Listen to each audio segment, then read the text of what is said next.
اللہ کے نبی صلی اللہ علیہ وسلم نے فرمایا جو انسان فجر کی نماز جماعت سے پڑھتا ہے، ایک تو میں اس کا بتا دوں کہ اس کو نفاق سے اللہ تعالیٰ نجات دیتا ہے، یعنی منافق وہ نہیں ہو سکتا فجر کی نماز، ٹھیک ہے۔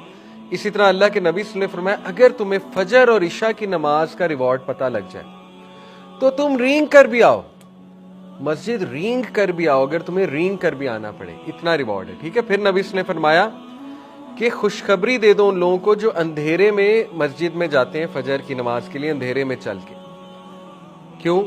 قیامت والے دن ان کے پاس لائٹ ہوگی، بہت زیادہ لائٹ ہوگی۔ اسی طرح نبی صلی اللہ علیہ وسلم نے فرمایا میرے لیے دنیا کی تمام نعمتوں سے بڑی نعمت، سب سے زیادہ امپورٹنٹ چیز میرے لیے 2 سنتیں ہیں فجر کی، 2 رکعت نماز فجر کی جو سنتیں ہیں وہ دنیا کی تمام چیزوں سے اچھی ہیں۔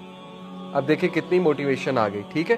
اسی طرح نبی صلی اللہ علیہ وسلم فجر کی جو تلاوت ہے وہ فرشتے وٹنس کرتے ہیں اور پھر وہ جاتے ہیں اللہ کی طرف اور اللہ کو رپورٹ کرتے ہیں کہ فلانا بندہ آیا تھا، فلانا بندہ آیا تھا، فلانا بندہ ایبسنٹ تھا، ٹھیک ہے۔ یہ باقاعدہ رپورٹ کرتے ہیں angel, they go back and report. تو کتنے فوائد ہیں۔ تو اسی طرح جب آپ کو ڈی موٹیویشن ہو تو یہ فوائد ذہن میں لائیں۔